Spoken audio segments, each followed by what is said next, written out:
it was known that was among these partners. So some kind of idea should have been, elaborated before the actual tariffs were imposed. And now the damage needs to be undone by the Commission. Are you saying that the tariffs are justified? The U.S. tariffs are justified? Which particular concerns do you share? So if you look at the American reasoning, from their point of view, there are at least certain parts of the argumentation that they're coming forward with seems to be justifiable, seems to be understandable. Now, we're not saying that we're happy with it. We're not saying that we wanted these tariffs to be imposed. We're not saying that we agree with them, but from their point of view, it's justifiable. So if we understand their concerns, as the Brits decided to understand them and come to an agreement, I think that's the way to do it. So will Hungary be okay with 10% baseline tariff, the same as UK has agreed to, if that's offered to? I think that would be a fair solution. I don't want to get into any numbers, but the 25% tariffs on the cars and the auto industry in general, and the electric battery industry is imposing almost 2 billion euros worth, value of tariffs on Hungary, which is almost unbearable. China, if that's what Mr. Trump Excuse me? wants? Are you willing to decouple from China if that's what Mr. Trump wants? Stop investing? No, definitely not. That's a red line for us because we're having excellent trade relations with China, and China has become one of the biggest investors in Hungary. Actually, there was a year, I think, last year or the year before, when China invested 45% of its investments to Europe in Hungary. So we're highly overrepresented, considering our population and the size of our economy. So Hungary is benefiting from these very intensive Chinese economic and trade relations. We're not willing to give that up. Do you mean that you would accept a 10% baseline?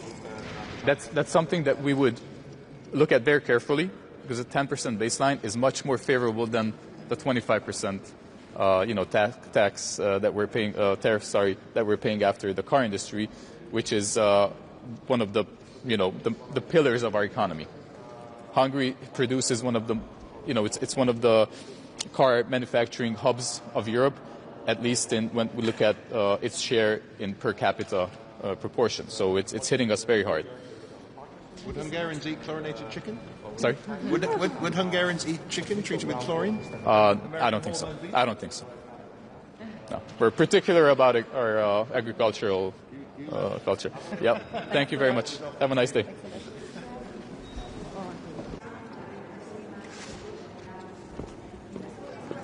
Good morning, everyone. I'm Artem Suršulskis, the Deputy Foreign Minister from Latvia. For today's agenda, of course, the most important part is our ongoing negotiations on trade with the U.S. We do need to continue on the pragmatic side, what we are on now. Currently, the situation is quite vulnerable since we are preparing also for Hague Summit and the possible peace negotiations in Ukraine, and it all comes together. And at this particular moment, we don't need any escalation in our trade relationship. So what we need to do is to find a positive agenda. And another thing, economic security. These discussions are also quite important for us, especially keeping in mind that we would like to see more effort on decoupling, on economic decoupling from Russia and Belarus, from the goods from there. So that's why we do support the tariffs, more tariffs on their goods, so we can become more dependent as European Union. Look at their carefully. The 10% baseline is much more favorable than the 25%.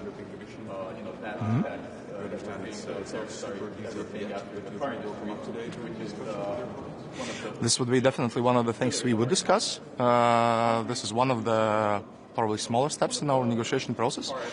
But once again, the Commissioner Šefčovič is working very directly with our partners in the U.S., and we are trying to find some mutual ground for understanding. And this is probably the right path right now, because we don't need to start another war of escalation in this issue, but we need to find something which is both beneficial for European Union and the U.S. How do you look at the agreement that the U.S. reached with the UK? Is it something that the EU can take parts from, or is it rather should be more ambitious? This is probably one of the ways, and I think that this agreement is, I should say, quite good for both parts.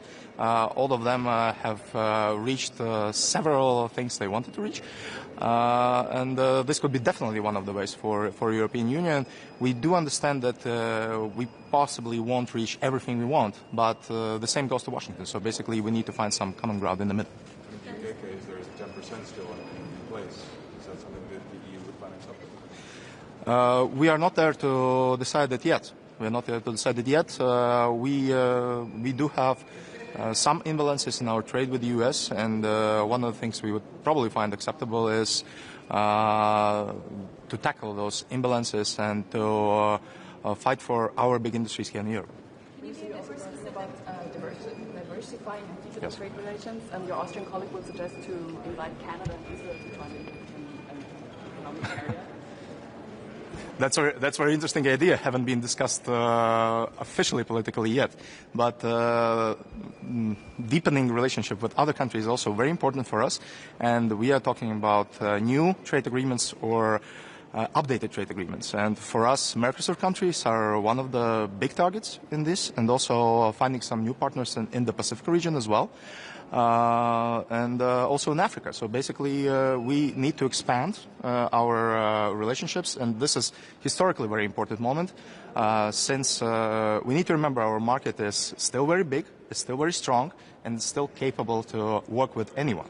So we should take advantages in that and probably try to do this process faster. Minister, when you speak about things that could be offered to the U.S. or that positive trade agenda, what do you think are the most, where are you most optimistic about it? Probably these are things about new technologies, also and deepening our military ties, because this is what Europe needs right now, to have more capabilities, and this is what US can provide and produce. And also probably, of course, energy. Of course, energy, this is a big sector, and we're still somehow dependent on the energy from the aggressor countries, and we need to find new partners for that to be independent on that. Are the rules in SAFE at all a barrier to deepening military partnership? Does that exclude U.S. companies at all? Is that an issue? There are still some barriers on that definitely, and actually there are some internal barriers inside the European Union on that, which is also one of the things we need to try lower. But probably the tariffs would still be, even in the military, the main issue of concern. Yeah, thank you very much, and have a nice day. Thank you. Bye.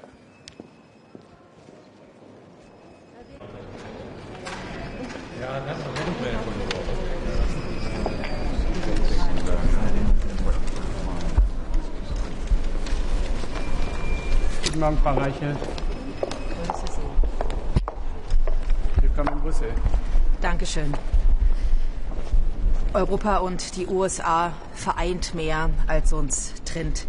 Die USA sind nicht nur für Europa, sondern auch für Deutschland der wichtigste Handelspartner. Waren im Wert von 253 Milliarden Euro haben wir im letzten Jahr ausgetauscht. Und deswegen ist es wichtig, dass wir den transatlantischen Handel, die transatlantischen Beziehungen auch in Zukunft stärken und diese ausbauen. Handelskonflikte sind schädlich. Sie bremsen den Warenaustausch, sie bremsen Wirtschaftswachstum und am Ende kennen diese Konflikte auch keinen Sieger.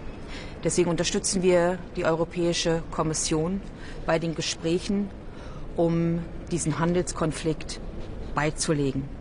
Wir unterstützen, dass die Tarife zunächst ausgesetzt sind und wir uns jetzt in Gesprächen befinden, zu einer vernünftigen Lösung für beide Seiten zu kommen. Wir sind froh, dass wir mit der Kommission Ursula von der Leyen und Maroš Šefčovič gute Partner an der Seite haben und werden einen wichtigen deutschen Beitrag leisten, zu einem guten Verhältnis mit den USA zu kommen. Sie sprechen vom guten Verhältnis mit den USA, aber muss man nicht langsam auch in der EU akzeptieren, das sind einfach nicht mehr die Partner von früher, das sind heute Gegner.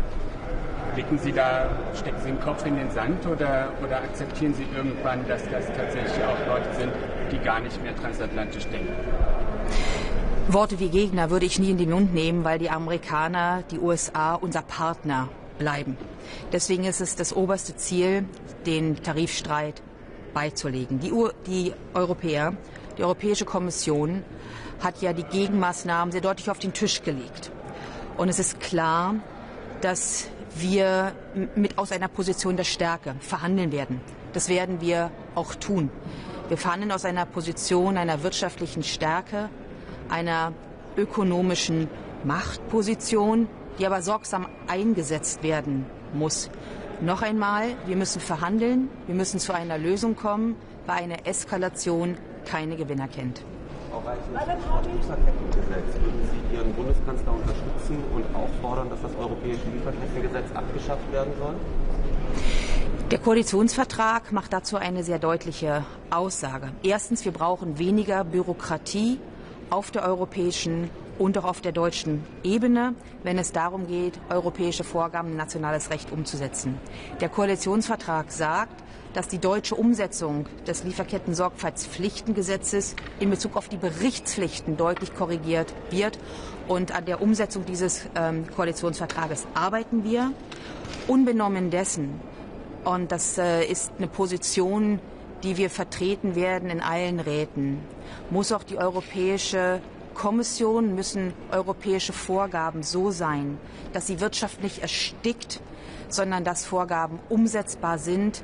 Und Kommissionspräsidentin von der Leyen hat ja auch sehr klar gemacht, dass die Kommission es auch als ihre Aufgabe aussieht, die Mitgliedstaaten, Bürgerinnen und Bürger, Unternehmen mit weniger bürokratischen Pflichten zu belasten. Das ist dringend an der Zeit, dass wir hier umsteuern. Frau Ministerin, es geht heute auch um die Diversifizierung von Handelsbeziehungen oder Vertiefung. Ihr österreichischer Kollege will vorschlagen, Kanada und Israel einzuladen, dem europäischen Wirtschaftsraum beizutreten. Ist das eine Diskussion, die jetzt geführt werden sollte? Und mit Blick auf Israel, wo einige Länder fordern, Israel aus dem Assoziationsabkommen das zu beenden, jetzt die richtige Diskussion? Zum einen ist es wichtig, dass wir global Partnerschaften eingehen und entweder laufende Abkommen, die de facto ausverhandelt sind, umsetzen oder aber mit Handelspartnern neue Abkommen eingehen werden. Freier Welthandel, regelbasierter Welthandel ist etwas, wovon die Zukunft Europas und auch die von Deutschland abhängt. Wenn es um Israel geht, möchte ich an dieser Stelle ganz klar sagen, dass unsere Solidarität Israel gilt und dass Israel jedes Recht hat, sich zu verteidigen. Alles andere würde ich Sie bitten, den heutigen Diskussionen vorzubehalten. Vielen Dank. Madam, what's your view on the... Wir müssen. Thank you. We have to go. I'm very sorry. Okay. So. Danke.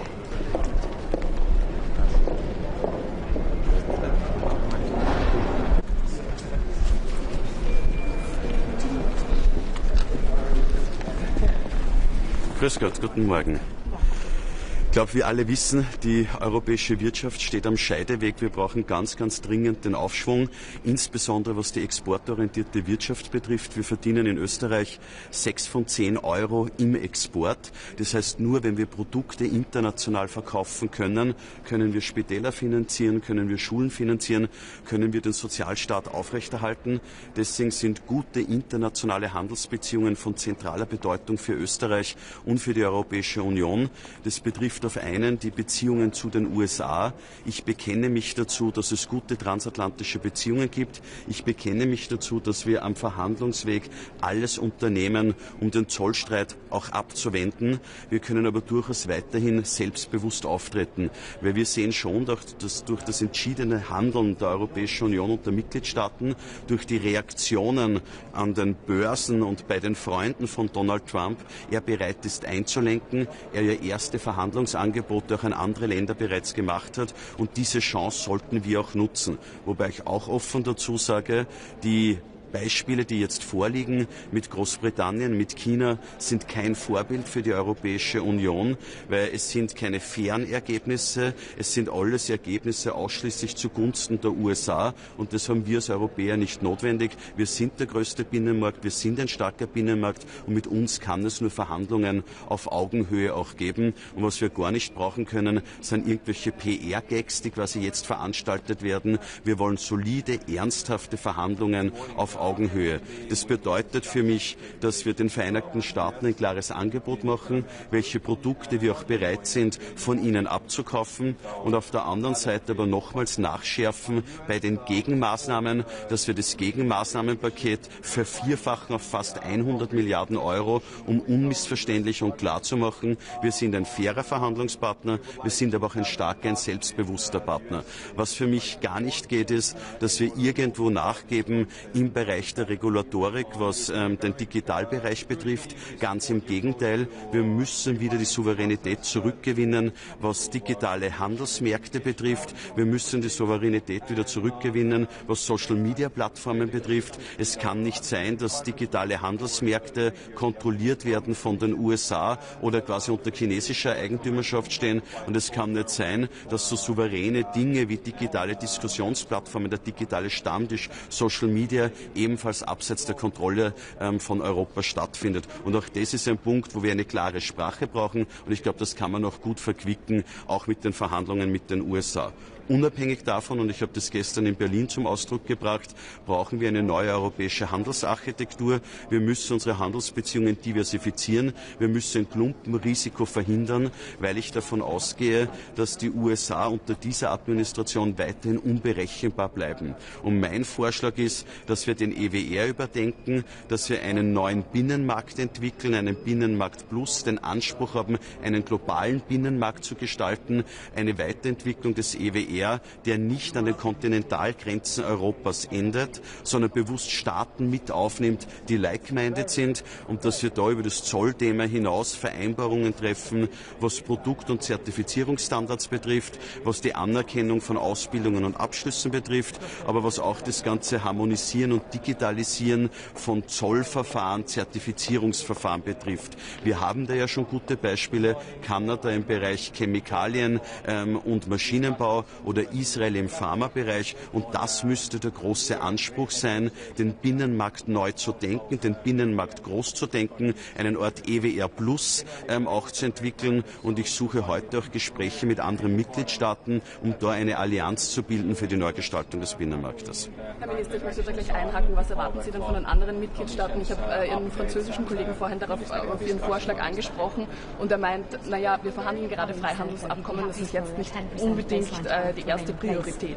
Ich bekenne mich ganz klar zum Abschluss der Freihandelsabkommen, aber wir müssen jetzt einen Schritt weiter denken. Und es gibt Staaten, wie zum Beispiel der Kollege aus Schweden, der meine Ansicht teilt, mit dem werde ich mich heute auch gemeinsam auch noch deklarieren, der insbesondere den pazifischen Raum auch im Auge hat. Aber genau darum geht es jetzt. Man wird den EWR nicht von heute auf morgen neu denken können. Und es ist, glaube ich, jetzt der richtige Zeitpunkt, diesen Denkanstoß zu liefern. Die Handelsabkommen müssen wir alle abschließen.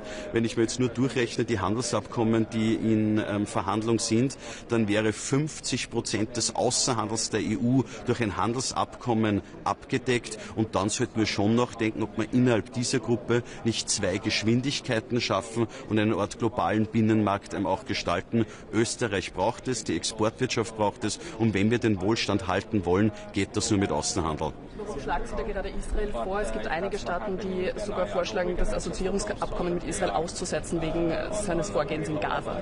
Die Linie der österreichischen Bundesregierung ist klar.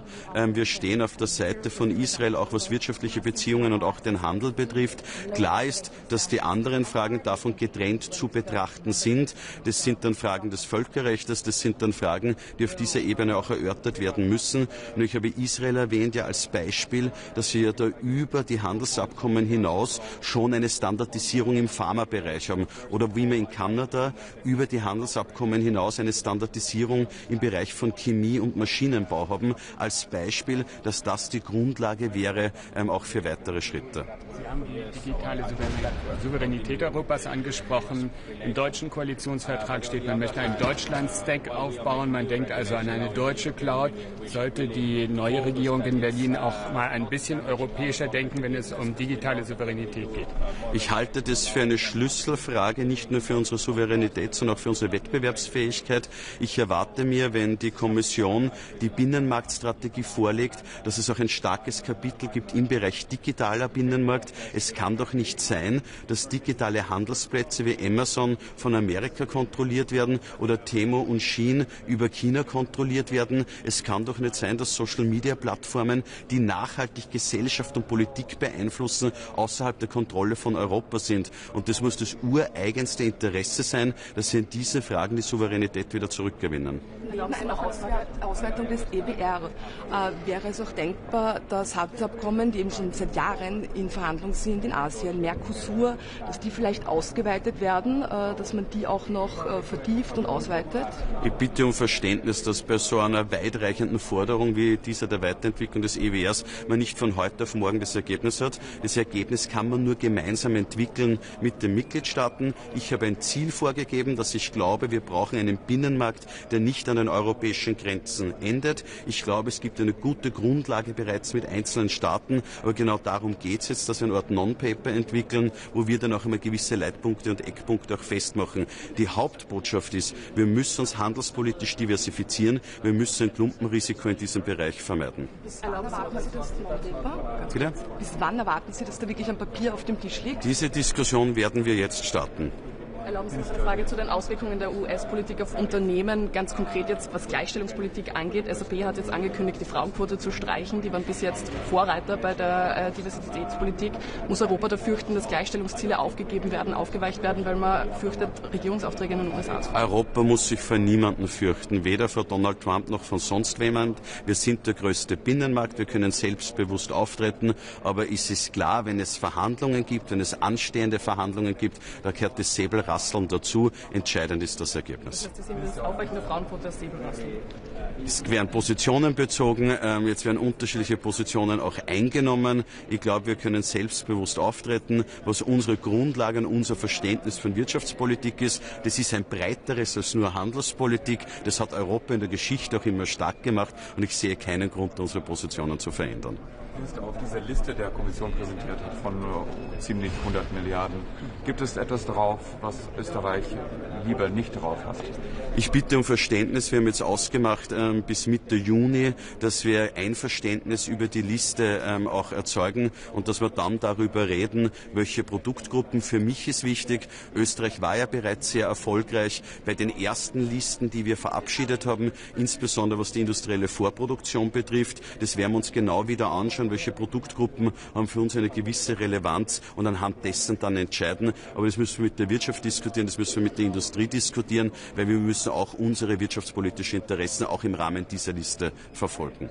In diesem Sinne herzlichen Dank und einen schönen Tag. Danke. Internationale Handelsbeziehungen von zentraler Bedeutung für Österreich und für die Europäische Union. Das betrifft auf einen die Beziehungen. When the US is raising tariffs and turning inwards, Europe should open up even more. Sweden will continue to be the most free trade friendly country in Europe.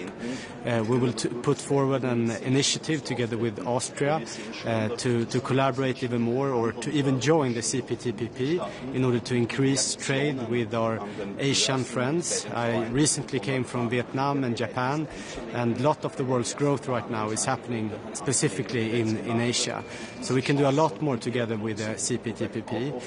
Sweden will also take an initiative today to reopen the free trade negotiations with Australia.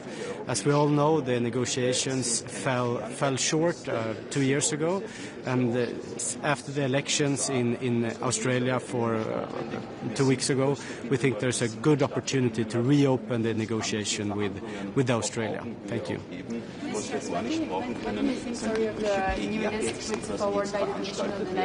Wir wollen solide, ernsthafte Verhandlungen auf Augenhöhe.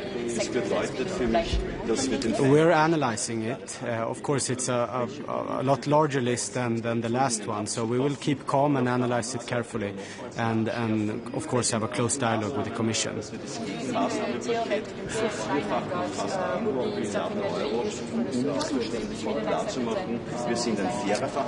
If Europe takes if the UK-US deal is what Europe gets, then the US can expect countermeasures from our side. We will not be happy with that kind of deal. It's not a free trade deal. I wouldn't barely call it a trade deal at all. I mean, it's the baseline is still there. There are some extents for some companies. I think the way to make deals in that way. I mean, I'm a free market man, and I like free markets, and it shouldn't be lobbyists in Washington that gets the exempts. It should be as broad lower tariffs as possible. Excuse me? Auch mit den Verhandlungen mit den USA. Unabhängig davon, und ich habe das gestern in Berlin zum Ausdruck gebracht. I mean, our relationship with China should stand on its own legs. So we should have a close dialogue with China as well. Of course, China, they have to decide themselves right now what path to walk on. Of course, I've told the Minister of Trade in China as well that they're talking a lot of the WTO rules, but they have to follow it as well. I mean, we're all for competition here in Europe, but it has to be a competition on a level playing field. Are you more optimistic after the UK-China deals when it comes to the EU negotiations with the US? It's very, very small steps forward, but it's not a free trade deal. I'm not even sure if I would call it a trade deal, because the baseline tariffs are still there, and it's far away. I mean, if you look at the years before Trump, it's far away from good for trade. So if that's what's waiting Europe, then the US can expect countermeasures from our side. Ja, hej. Vad sa jag? Nej, men jag sa att regeringen på det här mötet kommer att lägga fram ett initiativ att återuppta frihandelsförhandlingarna med Australien. De gick ju i sank för 2 år sedan. Nu har Australien haft val för 2 år sedan, eller för 2 veckor sedan, och det är ett bra läge att nu återuppta förhandlingarna. Det är i princip ett färdigförhandlat avtal, så att det borde bara vara för parterna att signera, implementera det, och så kan vi ha ett mycket stort frihandelsavtal på plats redan under året. Så fick jag också frågor om Storbritannien och den amerikanska och Storbritanniens deal, och om det är vad som väntar Europa, så kan USA förvänta sig att vi kommer gå fram med motåtgärder, för att det är långt ifrån ett frihandelsavtal. Jag är inte ens säker på att jag skulle kalla det ett handelsavtal överhuvudtaget, utan bastullarna ligger fortfarande kvar. Det finns enskilda undantag för sektorer och för företag, men det är långt ifrån hur världen och hur handeln såg ut innan Trump. Så att det är inte någonting som vi kommer att acceptera. Och det är ju myrsteg i rätt riktning i form av att det ändå är någon form av avtal, både med Kina och med Storbritannien. Men Europa har man inte alls kommit lika långt fram, så att de kommande veckorna tror jag inte man kan förvänta sig någon form av avtal mellan EU och USA, tyvärr. Det har gått redan drygt en tredjedel av den här 90-dagars pausen. Är du orolig för att det inte blir något? Det har inte hänt så mycket heller. Jag tror att den pausen mycket väl kan komma att förlängas. Men det vi har sett de senaste dagarna är väl återigen att det sker myrsteg i den riktningen. Men EU och USA har i dagsläget inte skarpa förhandlingar i form av att man faktiskt går igenom varukategori efter varukategori och sätter sig ner. Och det är därför vi också nu går fram med ytterligare ett motåtgärdspaket på 95 miljarder euro, just för att försöka sätta press på den amerikanska administrationen, sätta press på USAs ekonomi, för att de sätter sig ner och har seriösa förhandlingar med oss. Vi har inte eskalerat situationen, vi har skjutit på våra motåtgärder, vår dörr till förhandlingar har varit öppen hela tiden, men från USAs sida så har intresset hittills varit mycket, mycket begränsat. Ser du bland motåtgärderna som lagts fram någon risk för att svenska intressen skadas? Har ni gått igenom det noga? Det är exakt det vi håller på att analysera just nu, och det är klart att den listan som nu ligger på bordet är mycket, mycket högre än den 25 miljarder euro-listan som presenterades för ett par månader sedan. Så vi kommer analysera det mycket noggrant, just för att säkerställa svenska jobb och svensk ekonomi. För att vi vill inte skjuta oss själva i foten nu. Vi vill ju sätta press på USA, vi vill inte att det här skadar Europas och Sveriges konkurrenskraft. Så det blir en avvägning mellan att en del saker som kanske smärtar lite EU-länderna mot att ha effektiva motåtgärder, eller hur ska man ta bort allt som skadar EU? Men om man ska vara helt ärlig, alltså en tull är ju en skatt som både påverkar det exporterande bolaget och de inhemska konsumenterna. Så vilken produkt vi än lägger fram som motåtgärd så kommer det på något sätt antingen begränsa valfriheten eller höja priserna här i Europa. Men det handlar om att göra det på ett sätt där vi gör så liten skada som möjligt på oss själva och så mycket skada som möjligt för den amerikanska ekonomin, just för att sätta press på administrationen att sätta sig ner och ha seriösa förhandlingar med oss. Det brittiska avtalet, följer det WTO-reglerna verkligen? Det kommer nog vara år av den typen av samtal huruvida, men man kan ju konstatera att mycket av det som kommer från USA följer definitivt inte WTO-reglerna. Det tror jag är särskilt viktigt nu att Europa fortsätter att hålla sig till WTO-regelverket, just för att alla andra ska göra det. Man får ge upp lite tanken på att USA kommer att vara en stark vän när det kommer till WTO, men vi ska göra allt vad vi kan för att andra länder, inte minst i andra viktiga handelspartners som vi har, fortsätter att hålla sig till regelverket. Så att det får bli lite olika parallella spår. Men WTO, även om det är mycket som inte fungerar, så lägger det ändå en kappa över handelshinder och tullar som ändå har en nedpressande roll. Och det tycker vi från Sveriges sida såklart är mycket positivt. Man får ju 10% som en sorts mininivå. Kan man förvänta sig kanske att andra handelspartners som har handelsöverskott med USA också får? Det betyder det då att det blir kvar några, hur man än förhandlar så blir det kvar EU-tullar mot USA, eller hur tänker du nu? Ja, nej, men alltså, det är kanske för mycket spekulation, men att om Storbritannien får kanske det är en sorts basingång för andra avtal också, och det betyder att den stora skillnaden är att Europa och EU är en mycket, mycket större ekonomi. Så att det är mycket viktigare för USAs företag att få tillgång till den europeiska marknaden än för den brittiska marknaden. Så att vi har ju några av de största musklerna i hela världen just nu. Så att jag tror inte man ska ta det brittiska avtalet som ett kvitto på att det är exakt så det europeiska avtalet kan komma att se ut. Men det är ingen överdrivet positiv signal vad som väntar oss andra. Det skulle jag inte säga. Diversifiering då, vad är de största möjligheterna? Du nämnde Australien, andra länder som kan ge mycket och inom räckhåll. Jag kan börja med att säga så här, politiskt, bara det när jag jämför med mina första FAC-handelmöten för 6-7 månader sedan, så har det skett ett enormt skifte. När man åkte till Bryssel då och sa att vi borde få fram snabbare frihandelsavtal med flera olika länder, då var det typ vi, Finland, kanske något av baltländerna som sa samma sak. När man åker hit nu, då kanske 1, 2, 3 länder som inte säger det. Alla andra har anslutit sig till vår frihandelsvänliga position. Så att där ser jag tydligt ljus i tunneln. Och intresset för Europa som marknad har också ökat hos andra länder. Där man känner att om vi signerar och implementerar ett frihandelsavtal, då kommer inte vi 3 månader senare höja tullarna med 20%.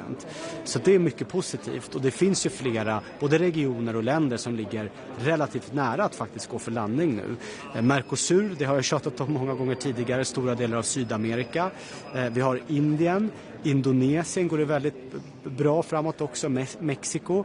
Jag tror att Australien, som jag nämnde tidigare, det är därför just vi tar det initiativet också. För att det är ett i princip färdigförhandlat avtal som skulle kunna vara implementerat och klart redan under året. Så att det är klart att USA är fortsatt en mycket viktig marknad för svensk del.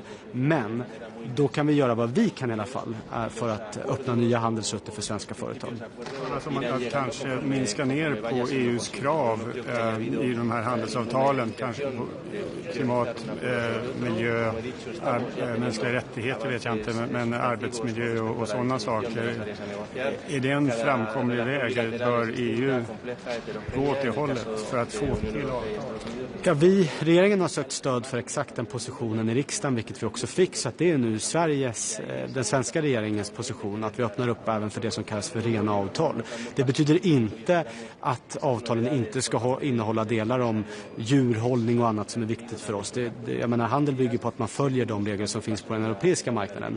Men vi vill se ökad flexibilitet för kommissionen. Det här är ju tusentals sidor. Mercosur har tagit över 25 år att förhandla fram. Det är tid vi inte har idag. En annan sån praktisk fråga är att det kan ta 1 till 2 år från att avtalet är genomröstat, är på väg att implementeras, till att bara översätta det till alla EU-språk. Där Sverige nu tar initiativ och driver att låt oss då det avtalet som finns på engelska, låt det börja gälla på en gång. Och sen kan man då parallellt översätta till alla språk. Det viktigaste nu är att vi får fram nya frihandelsavtal och att de börjar gälla så fort som bara möjligt. Du är rädd för att företag ska tycka att det blir orättvis konkurrens då om de får tillverkare utanför EU får mycket enklare miljöregler och så vidare? Nej, alla svenska företag jag pratar med är ju väldigt positiva till frihandel, för det öppnar också upp nya marknader för dem i andra länder. Och svenska globala företag som exporterar idag har ju värdekedjor som spänner över många olika länder. En lastbil som tillverkas i Sverige kan ju ha komponenter från 30, 40, 50 olika länder. Det är klart att om man kan köpa in dem billigare så gör ju det svenska företaget också mer konkurrenskraftigt. Minister, a question in English, if I may. Your Austrian colleague just told me that you're going to talk today about broadening of the European economic area. He's suggesting, for example, to invite Canada and Israel to a broader project of the European economic area. Are you in favor of that? Is this the right discussion at the moment? Yes, we just talked about it a few minutes ago. We have the exact same position when it comes to CPTPP.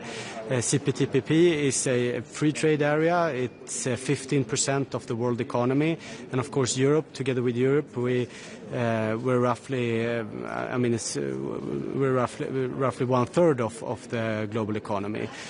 So I think we should explore new routes in order to get new free trade agreements and even to negotiate with entire blocks. We did it with Mercosur.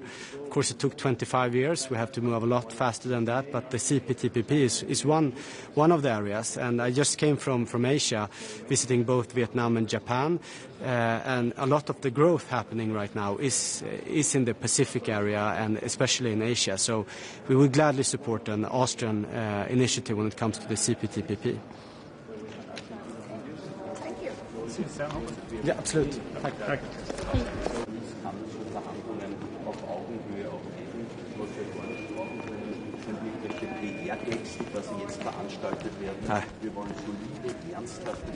Good morning. Today we will discuss trade relations with the U.S., European economic security, and the ongoing trade negotiations with our other trading partners. On the U.S., we support the European Commission on finding the appropriate solution with our U.S. partners. We would like to have the talks with the U.S. intensified more in order for both parties to understand each other better. On European economic security, we support the approach to streamline the process to improve coordination and communication among the member states. And on trade negotiations with our other trading partners, we're looking forward to hear the updates from the Commission. And we believe it's the right momentum to fight the closure with India and Mercosur on the trade agreement. Thank you.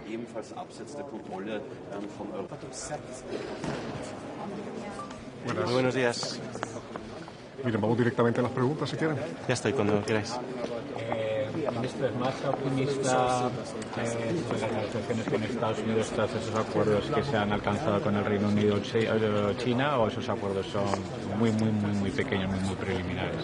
Bueno, yo creo que se van dando pasos, efectivamente, y son pasos positivos en cuanto no solo a esos acuerdos o preacuerdos, tanto con Reino Unido como con China, sino que además en el marco de las negociaciones que se están llevando a cabo entre Estados Unidos y la Unión Europea, con la Comisión liderando la voz de los 27 Estados miembros, también van avanzando poco a poco, pero estamos dentro de este marco de 90 días que nos hemos dado. Ya estamos llegando a ese paso que comentábamos el martes, que es muy importante, de empezar a delimitar los principales elementos de discusión, de negociación, y por lo tanto, en general, yo creo que en estas últimas semanas estamos teniendo buenas noticias, dando pasos hacia adelante. ¿Qué opina de la cláusula anti-China que se ha incluido en el acuerdo Estados Unidos-Reino Unido? ¿Sería aceptable para España que la Unión Europea hiciese algún tipo de concesión en sus relaciones con China para bajar los aranceles con Estados Unidos?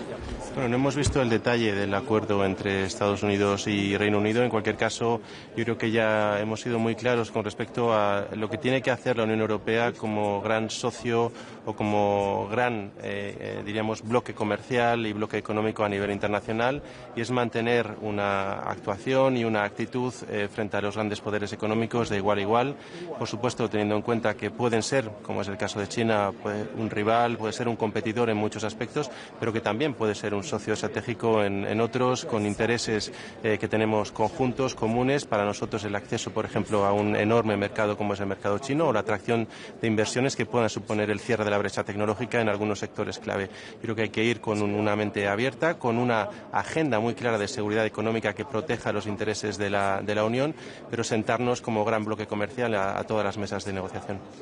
¿La Unión Europea estaría satisfecha con un acuerdo como el que ha logrado Reino Unido o espera algo más ventajoso? Bueno, cada acuerdo yo creo que aquí va a tener sus propias características. Nosotros lo que esperamos es un acuerdo justo y equilibrado, y para eso es importante, y tenemos hoy una reunión de ministros de Comercio, que se siga manteniendo esa unidad de acción en torno a la actuación del comisario de la Comisión Europea como negociador por parte de los Estados miembros. Yo creo que esto es lo que nos va a dar la posibilidad de tener esa voz suficientemente grande, suficientemente potente en esta mesa de negociación como para conseguir un acuerdo justo. Eso es lo importante. Cada acuerdo tiene sus características, tiene elementos sectoriales específicos, distintos. Desde la Unión Europea tenemos claro cómo lo queremos enfocar y seguimos avanzando, dando pasos en la buena dirección, y esperemos que en los próximos días, próximas semanas, sigamos también en esta buena línea. ¿Qué les parece, ministro?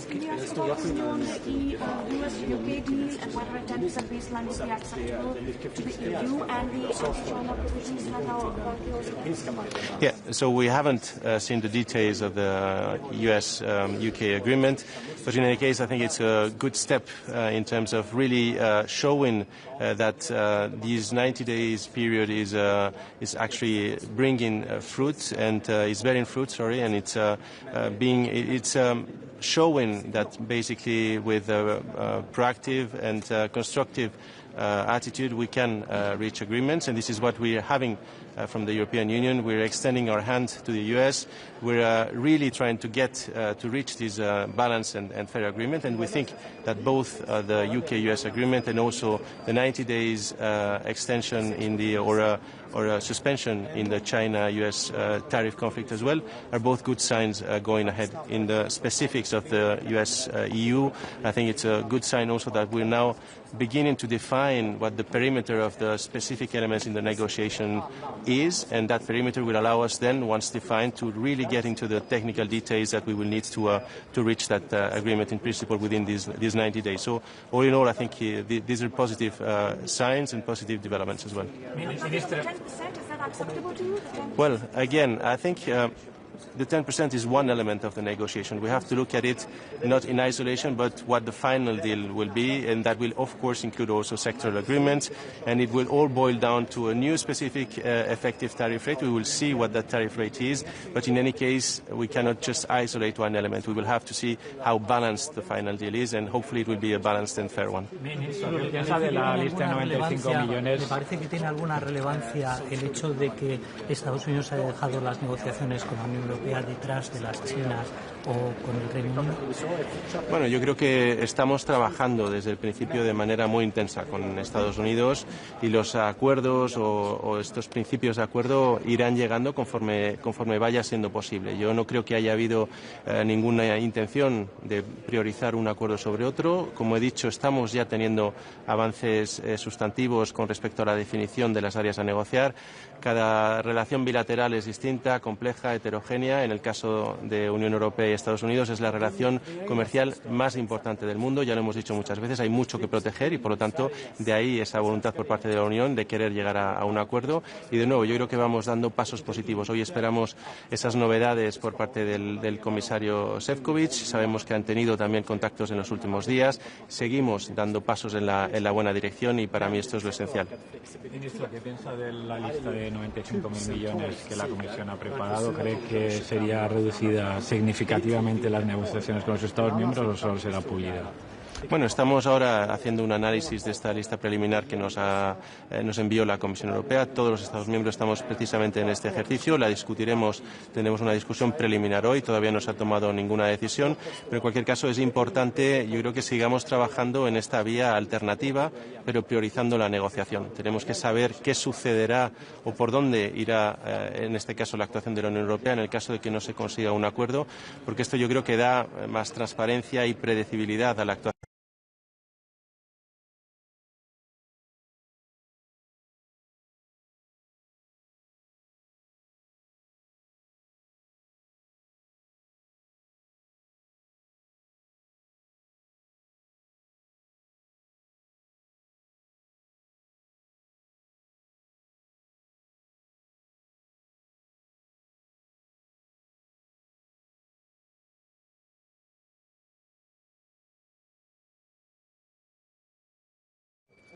The anti-China trade deal, does that worry the EU at all? Could the EU do a similar deal? Well, again, we haven't seen the details of the UK-US deal, and in any case, as we've been saying for the past years, the EU needs to be an important actor, a relevant actor at the international level. We need to be one of the big economic powers sitting at the negotiating table, and that means, of course, engaging in negotiations and in deals with all relevant actors, including the US as our first trading partner, but also including China and others. That's the agenda going forward, and I think that's where the EU is, and I think that's also what Spain is backing as one of the big Euro area countries, big EU countries, and that's the way ahead. Actually, a few weeks ago, when President Sanchez was in China, one of his main arguments was that China and the US need to sit and talk, and I think this is actually what's going on, and that's also good news for everyone. But Commissioner Šefčovič talked about addressing Chinese air capacity in collaboration with the US. Well, that's one of the key elements that, for example, we're dealing with in the steel sector, where we have actually even reduced our safeguard clause in order to be able to deal with that excess capacity. So there is a way forward in terms of dealing also at the sector level with specific concerns due to excess capacity, oversupply worldwide. Sometimes it might be China, the main factor driving this excess capacity. Sometimes it might be other countries. There is a clear element here where there is an element for negotiation and a scope for an agreement also with the US. Muy bien. Muchas gracias. Gracias, chicos. Gracias. ¿Todo bien? Was Produkt- und Zertifizierungsstandards betrifft, was die Anerkennung aber was auch das ganze Harmonisieren und Digitalisieren von Zollverfahren, Zertifizierungsverfahren betrifft.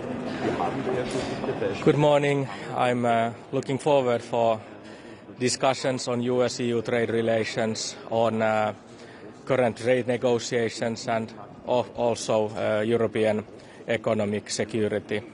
Finland is very open trade minded, so we find it truly important that the negotiations with the EU and US are moving in the right direction, so I'm looking forward for Commission's updates and ministerial discussion on this topic.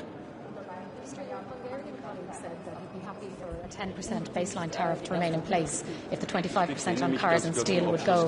Is that Finland's position as well? No, we are much more open trade minded, and I understand that the countries with heavy car industries of course, highlight this tariff and the meaning. But I think 10% is not good at all to stick into. And I've seen some research from Fed as well that the 10% baseline for US dollar is not good for them or their economy either, as European would have some countermeasure, counter-toll as well. So basically, if we want to grow the transatlantic trade, we have to get the tolls as low as possible. I would personally be open for 0 to 0, but if that's not happening, then I hope we can adjust the tolls so that they are on a very low level anyways. What else would the EU offer in terms of, I mean, the 0 for 0 is on the table. The US seems to want more access for its food and lower regulatory standards. How far do you think the EU is willing to go, the member states are willing to go, to drop those standards? Well, Finland has I can say 2 points on Finland's approach on the regulation. First of all, I'd like to see more technological cooperation so that we could actually agree on standards more. That's something that I would be very welcoming to, and we have been doing that work for years. So I hope that work to continue with the EU and US relation. But on the other hand, while we are making new regulation now in the European Union, we should really focus that it's not damaging our competitiveness, because we know that when we do more regulation on our inner markets, they make it more difficult for us to build up new trade relations. So this is something that I'd really like us to keep an eye on, and I'm in favor of less bureaucracy anyhow. Sorry, Minister, I didn't discuss about the UK-US trade agreement. Have you no. Okay. What do you make of that agreement? Do you think it's a good one for the UK, and should the EU strive to reach a similar agreement, or not?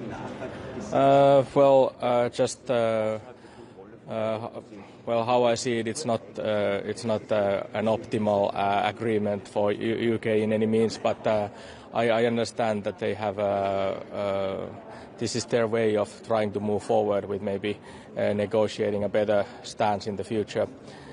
So, situations are moving so fast now, and as the agreements are ongoing all the time, I don't know if we can really kind of look too much to anyone else. We have to focus on our relationship with the United States, and I think we have more reasons than anyone actually to make a good agreements, as we have the biggest trade relation with the US-EU in the world, and also the investment relationship is the biggest.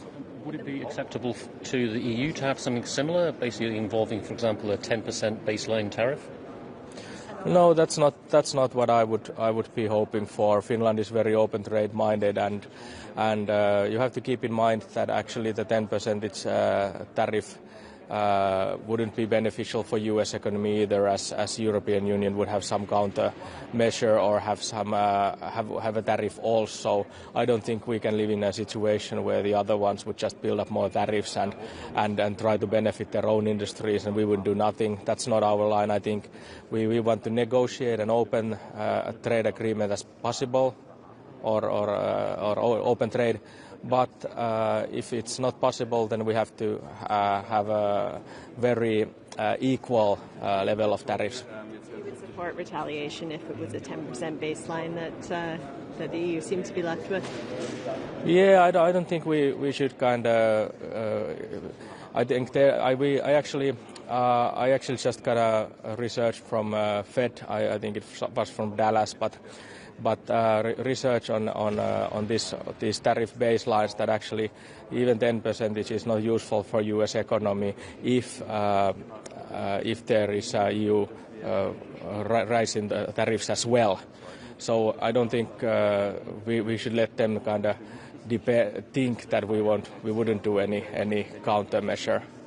Retaliation would further damage their economy, and is that the thinking? No, I think we have to be on the level playing field with the Americans as well, and I know they are now benefiting from low US dollar rate as well. So I think they're having double benefit at the moment. the cheap US dollar and the tariff of 10% that they were able to keep now on this current ongoing negotiation. So I think these are already two ways that are actually benefiting their industries. I don't think this is a very long-lasting solution. So the negotiations are ongoing, and Finland is looking for more open and equal trade. To keep a 10% tariff, you would say basically the EU should kind of do the same, or at least have some sort of balancing measures.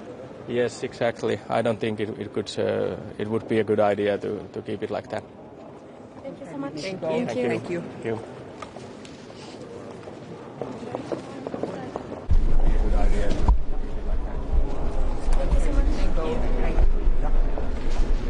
How are we? Good morning. Good morning. Morning, sir. We'll just say a few words and then take some questions. Well, I'm very pleased to be here today in Brussels for a meeting with trade counterparts from across the European Union. I think it's an important opportunity to take stock. Obviously, an awful lot has happened since the last Trade Council met only in Luxembourg. It's now 37 days into the 90-day pause that has been put in place in relation to the higher rate of tariffs, and the reason I mention that is we're nearly at the halfway point of the pause, and therefore there isn't a moment to lose in terms of getting into substantive engagement between the EU and the US. I think the EU have shown real form in relation to this, in constructively engaging with the United States, in Maroš Šefčovič staying in very close contact with his counterparts in Washington. But now I believe is the time for formal engagement and negotiation to begin. And I really hope today we have an opportunity to get the latest thinking of the Commission in relation to that, and also have an exchange of ideas as Member States. I look forward later today to having a bilateral with the Trade Commissioner. It'll be an important opportunity for me to update him on my latest conversations with the pharma industry.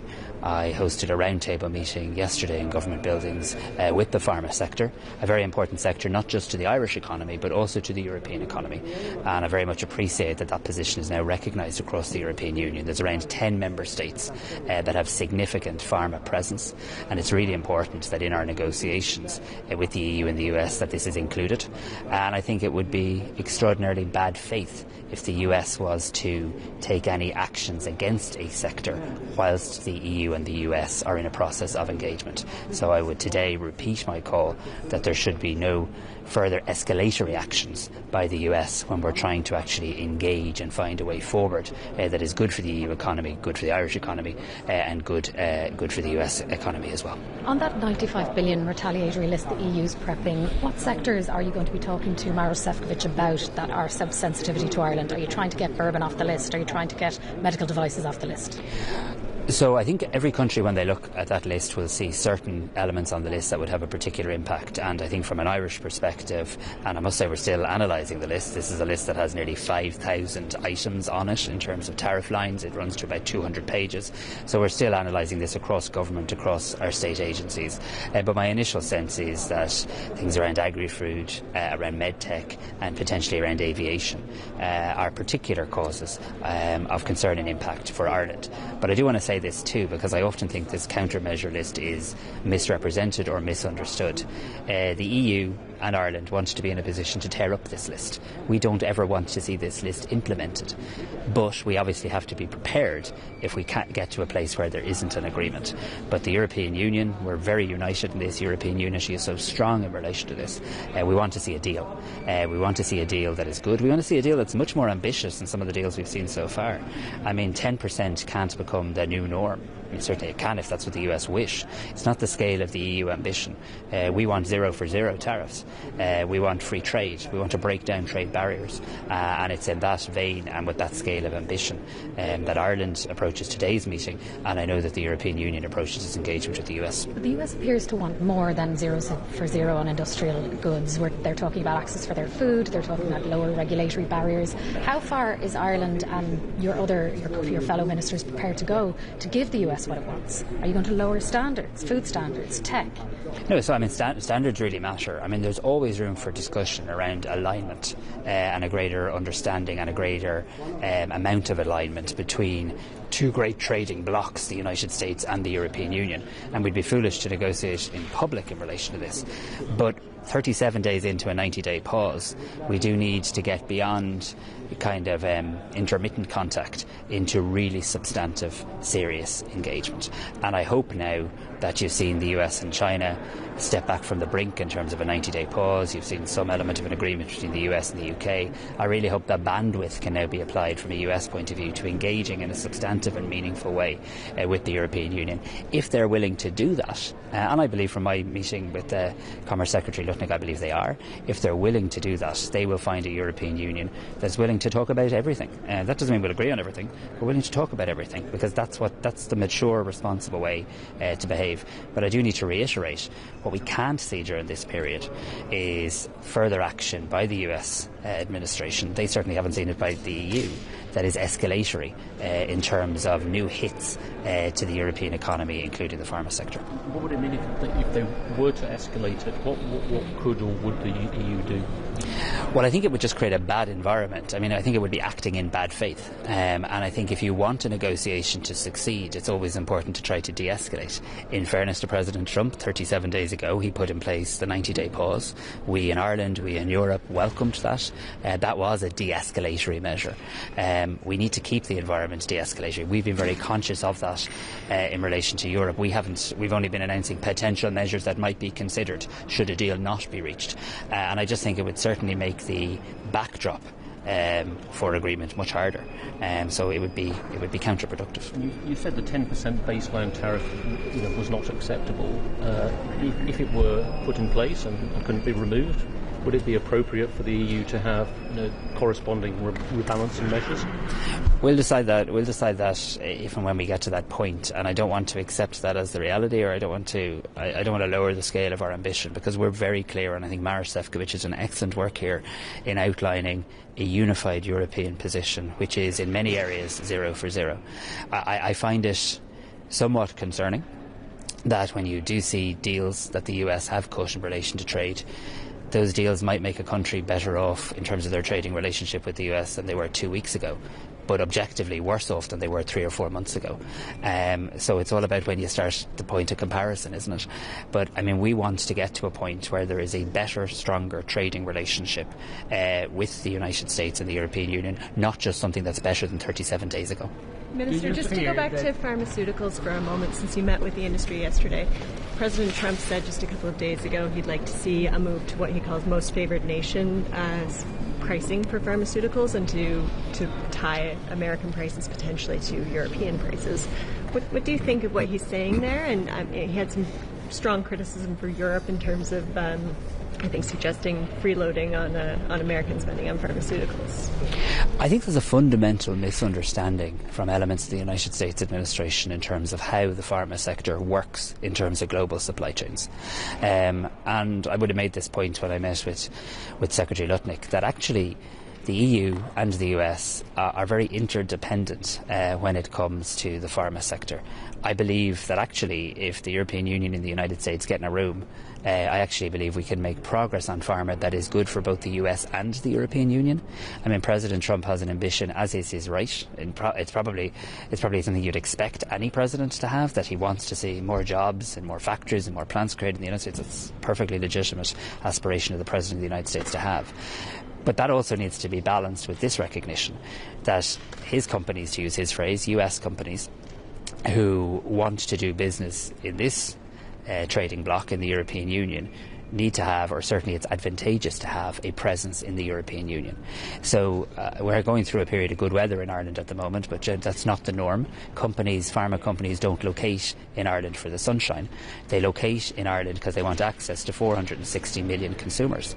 They locate in Ireland and Europe, including many other member states, because they do very well out of there. They make a lot of money. It's good for them. And the idea that you'd actually shrink the global reach of your pharma companies, I don't think makes any objective economic or financial sense. So we can have a good conversation about pharma, I believe. I believe there's lots of areas where the EU and the US can act more closely in relation to this. But I would say to the President, respectfully, the disruption to supply, the impact on the price of drugs is very real, and I think the impact in a very practical sense on the companies and their ability to do business and do it in an effective and profitable way in the European Union would be challenged. So we reject, I mean, I know there's a Section 232 investigation, but I mean the idea that Ireland or the European Union poses any sort of security threat to the United States in terms of the presence of pharma is absurd. Thank you very much. Thank you. And deepening of trade relations. Your Austrian colleague will suggest to invite Canada and Israel to join some kind of bigger European economic area. Is this something that should be discussed right now, and especially in regard with Israel? So no is my view. I mean, I have very strong views in relation to the actions of the Israeli government currently, and I can differentiate very clearly between the people of Israel and the government of Israel, but the Israeli government is engaging in war crimes in Gaza. There is an EU-Israel association agreement in place. Within that association agreement there are human rights clauses. They're not there to make people feel good or to pad out the document. They're not discretionary, they're not optional. They're a core part of how this union does its business with other countries in other parts of the world, and they're clearly not being adhered to. And I share the view that Ireland has long held, that Spain holds. I welcome the intervention of my Dutch counterpart last week, that this association agreement needs to be reviewed, and I now intend to intensify the engagement on that point with counterparts. I intend to formally raise it at the next meeting of foreign ministers. I hope to be joined by a number of other countries in relation to that. And then just more broadly on trade, I think in the here and now